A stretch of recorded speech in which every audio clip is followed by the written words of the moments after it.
ये वतन का राग। इस कार्यक्रम के सभी सुनने वालों को हमारा नमस्कार। वतन का राग कार्यक्रम में आज हम आत्मीय स्मरण कर रहे हैं महान स्वतंत्रता संग्राम सेनानी, समाज सुधारक और तमिल भाषा के विद्वान चिदम्बरम पिल्लई का। वो अनुभूति जो अपनी जन्मभूमि को माँ तुल्य सम्मान दे, धन्य है। वो भावना जो मातृभूमि की स्वाधीनता के लिए कंटक पथ पर चलना स्वीकार करे, प्रणम्य है। ऐसी ही भावना मन में लिए अनगिनत भारतवासी अपनी आज़ादी की लड़ाई में शामिल हुए। उत्तर से दक्षिण तक, पूरब से पश्चिम तक पूरा भारत इस स्वाधीनता समर में संलग्न था। दक्षिण भारत के एक ऐसे ही स्वाधीनता संग्राम सेनानी, समाज सुधारक और तमिल भाषा के विद्वान थे चिदम्बरम पिल्लई। चिदम्बरम पिल्लई का जन्म 5 सितंबर सन 1872 को तमिलनाडु के तूतुकुड़ी जिले के ओट्टपिडारम नामक स्थान पर हुआ था। उनके पिता उलगनाथन पिल्लई एक वकील थे तथा माता परमाई अम्मा एक धार्मिक आस्था से संपन्न महिला थीं। 6 वर्ष की उम्र में चिदम्बरम पिल्लई ने तमिल भाषा का ज्ञान प्राप्त किया। घर पर उन्होंने रामायण और महाभारत की कहानियां सुनी। खेलों के प्रति भी उनकी गहरी रुचि थी, इसलिए उन्होंने कबड्डी, घुड़सवारी, तैराकी, धनुर्विद्या, कुश्ती और शतरंज खेलना सीखा। इस तरह उनका एक समृद्ध बचपन रहा। उनकी स्कूली शिक्षा तिरुनेलवेली में हुई तथा पिता की ही तरह वकील बनने का सपना लिए तिरुचिरापल्ली से उन्होंने कानून की पढ़ाई की। पढ़ाई के बाद वो ओट्टपिडारम लौट आए और वकालत शुरू की। संत रामकृष्णांतर से चेन्नई में हुई उनकी मुलाकात ने उन्हें देश हित में कार्य करने हेतु प्रेरित किया। संत रामकृष्णांतर स्वामी विवेकानंद आश्रम से संबंधित थे। उनसे प्रभावित होकर ही चिदम्बरम पिल्लई का रुझान देश और उसकी राजनीति की तरफ हुआ। तमिल के प्रसिद्ध कवि सुब्रमण्यम भारती से वो चेन्नई में मिले। साहित्य के प्रति उनके भीतर सदा से प्रेम था, इसलिए दोनों के बीच आत्मीयता बढ़ती चली गई। सुब्रमण्यम भारती के विचारों और शब्द संपदा से वो इतना प्रभावित हुए कि दोनों अभिन्न मित्र बन गए। वंदे मातरम, वंदे मातरम, वंदे मातरम, वंदे मातरम, वंदे मातरम, वंदे मातरम। एनगोम एंगल मानिलताये वणंगुदु मेनपोम। वंदे मातरम, वंदे मातरम, वंदे मातरम, वंदे मातरम।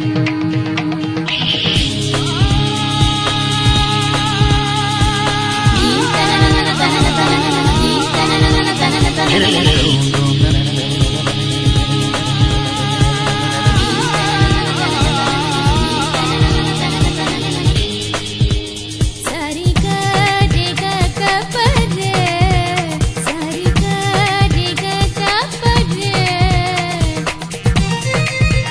सारी गा रे गा गा परे, सारी गा रे गा गा परे।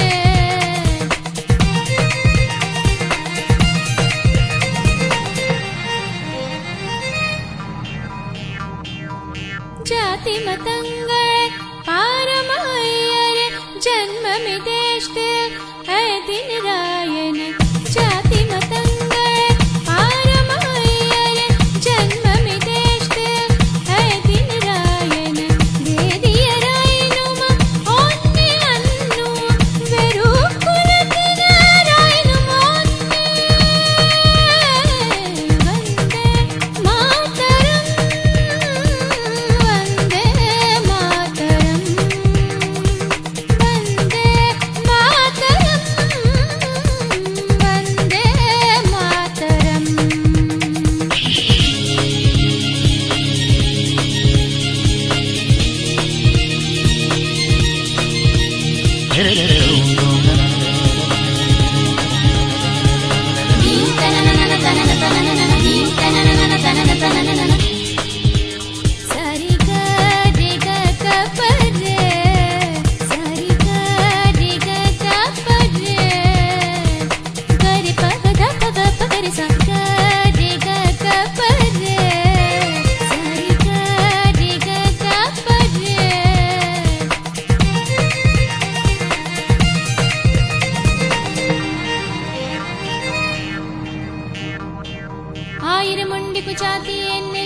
अन्नियर बंधु पुगलेन नीतियोर आयिर मुंडि कुचाति एन्निल अन्नियर बंधु पुगलेन नीतियोर तायिन वयित्रिल पिरंदोर तम्मुळ तायिन वयित्रिल पिरंदोर तम्मुळ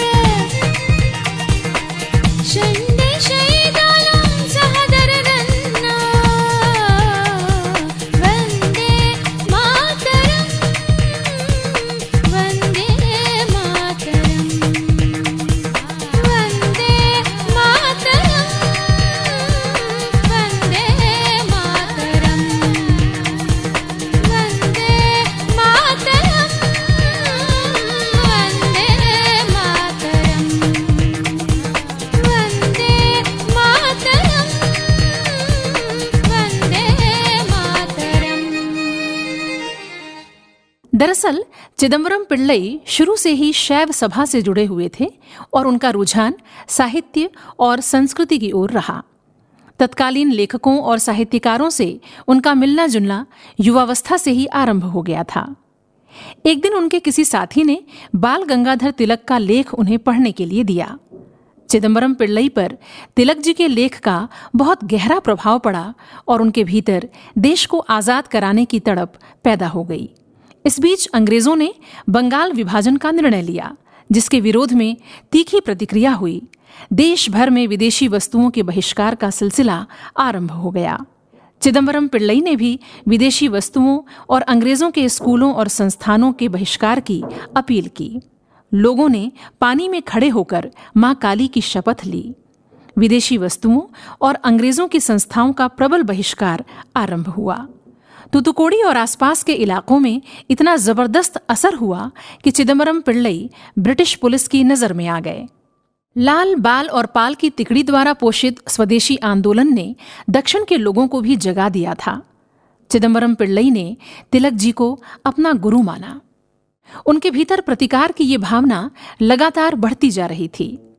वो जिस क्षेत्र में रहते थे वो व्यापार का बड़ा केंद्र था। वहां के समुद्री तटों पर British India steam navigation company के जहाजों का कब्जा था, जिसके माध्यम से ब्रिटिश कंपनियां भारत के उत्पादों को विदेशों में बेचकर लाभ कमाया करती थीं। चिदम्बरम पिल्लई चाहते थे कि एक देसी जहाज कंपनी हो ताकि उत्पादों का लाभ भारतीयों को मिले। दिसंबर सन 1906 में चिदम्बरम पिल्लई ने एक स्वदेशी स्टीम नेविगेशन कंपनी बनाई और इसका एक जहाज पानी में उतार दिया। उनकी कंपनी का दाम कम होने के कारण उन्हें अधिक यात्री और कारोबारी मिलने लगे। ब्रिटिश कंपनी को अब एक सशक्त प्रतिस्पर्धा का सामना करना पड़ रहा था। इस बात से वो बौखला गई। समुद्र पर उनके एकाधिकार को चिदम्बरम पिल्लई ने कड़ी चुनौती दे दी थी। इसलिए ब्रिटिश कंपनी ने कानूनी अड़चनें लगवाकर देसी कंपनी के रास्ते में अवरोध पैदा करने का भरपूर प्रयास किया, क्योंकि पुलिस और प्रशासन उनके साथ थे। लेकिन चिदम्बरम पिल्लई ने हार नहीं मानी। उन्होंने पैसे जुटाए तथा 2 और जहाज खरीद लिए जो पहले जहाज से भी बड़े थे। इन दोनों जहाजों पर चिदम्बरम पिल्लई ने हरा, पीला और लाल झंडा पेंट करवाकर बड़े बड़े अक्षरों में वंदे मातरम लिखवा दिया। उनका ये प्रयोग बहुत सफल रहा। लोग उन्हें स्वदेशी पिल्लई कहने लगे। एक जहाज कंपनी के जरिए स्वदेशी का ऐसा प्रचार अनुपम था।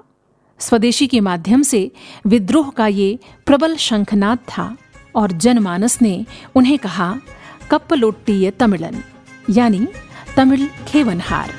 करो स्वदेशी से प्रेम तुम, जो चाहते हो स्वराज लेना। करो स्वदेशी से प्रेम तुम, जो चाहते हो स्वराज लेना। निसार कर दो स्वदेश पे जान,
तूतुकुड़ी के मिल मजदूरों की दशा भी बहुत दयनीय थी।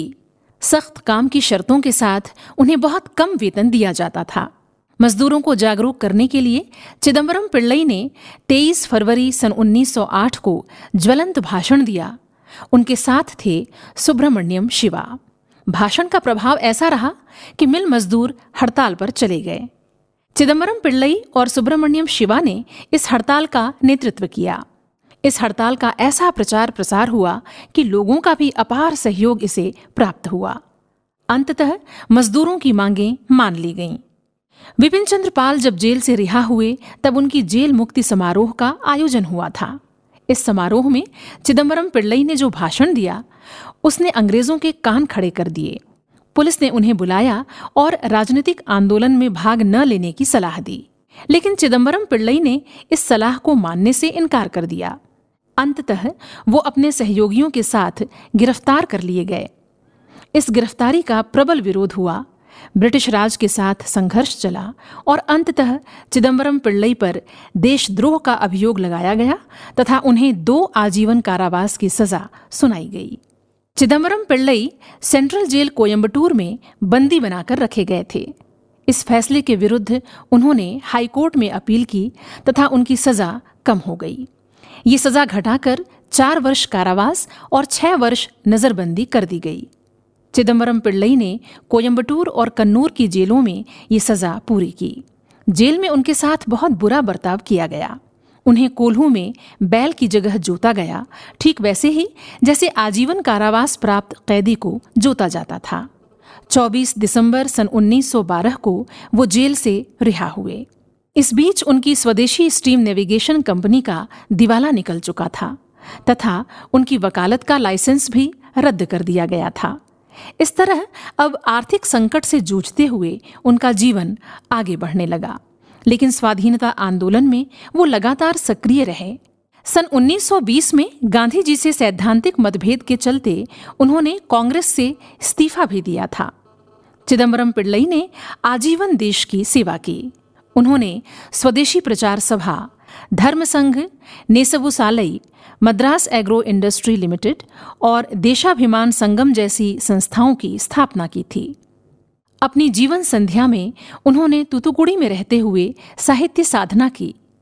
अनेक पुस्तकों का लेखन और प्रकाशन किया। वीओसी के नाम से विख्यात चिदम्बरम पिल्लई ने लोकमान्य बाल गंगाधर तिलक की जीवनी तमिल भाषा में लिखी। ये अपने गुरु के प्रति उनकी आदरांजलि थी। प्रसिद्ध तमिल ग्रंथ तिरुकुरल पर उनका भाष्य बहुत प्रसिद्ध हुआ।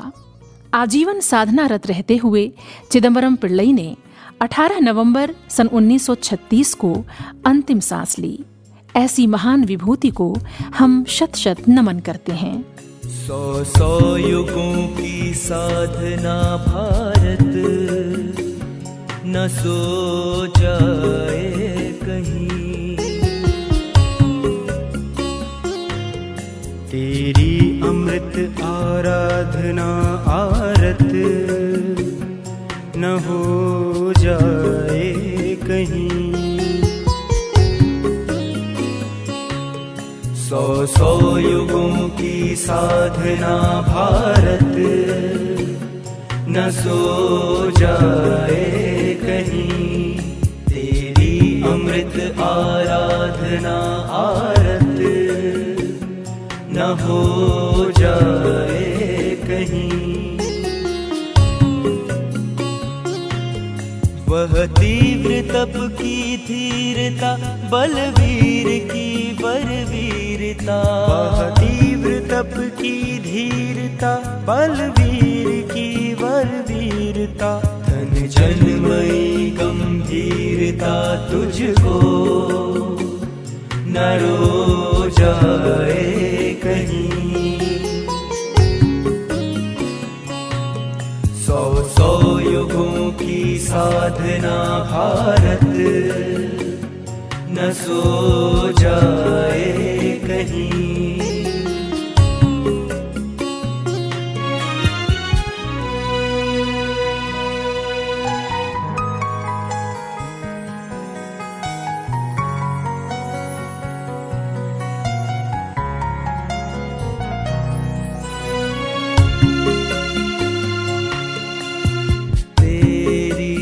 प्रसिद्ध पुनीतता,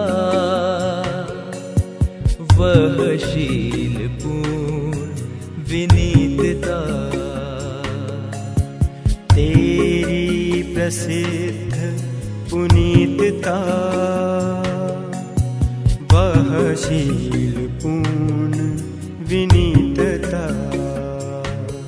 वह बुद्धि की विपरीतता अब विष न बो जाए कहीं, पर बुद्धि की विपरीतता अब विष न हो जाए कहीं।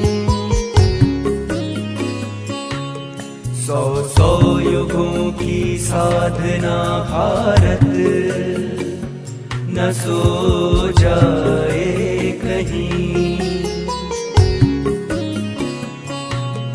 100 युगों की साधना भारत न सो जाए कहीं।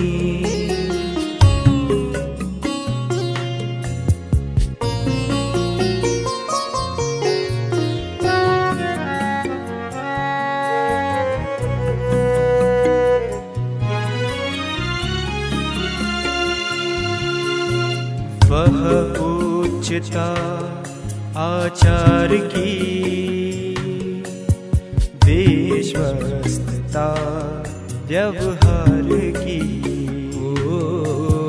वह उच्चता आचार की, विश्वस्तता व्यवहार की। अनुरक्तता उपकार की, तेरी न धो जाए कहीं। अनुरक्तता उपकार की, तेरी न धो जाए कहीं। 100 युगों की साधना भारत न सो जाए कहीं। 100 युगों की साधना भारत न सो जाए कहीं।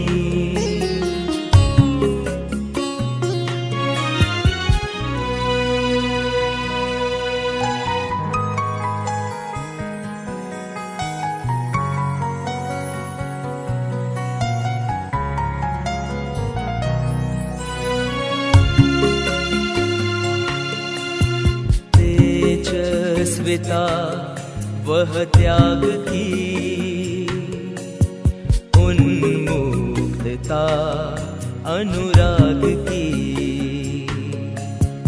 तेजस्विता वह त्याग की, उन्मुक्तता अनुराग की। सुख संपदा भव भाग की, लुट कर न ढो जाए कहीं। सुख संपदा भव भाग की, लुट कर न ढो जाए कहीं।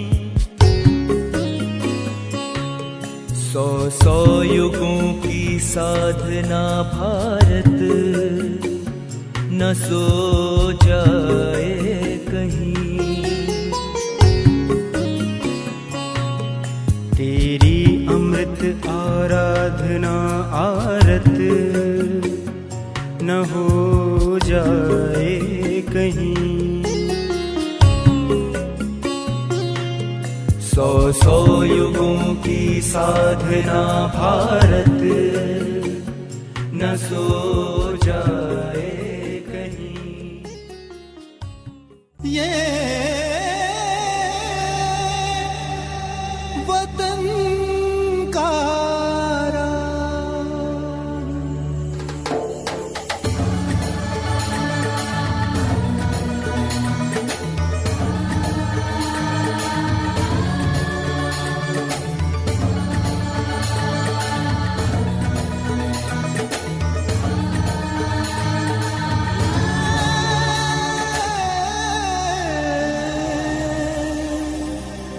वतन का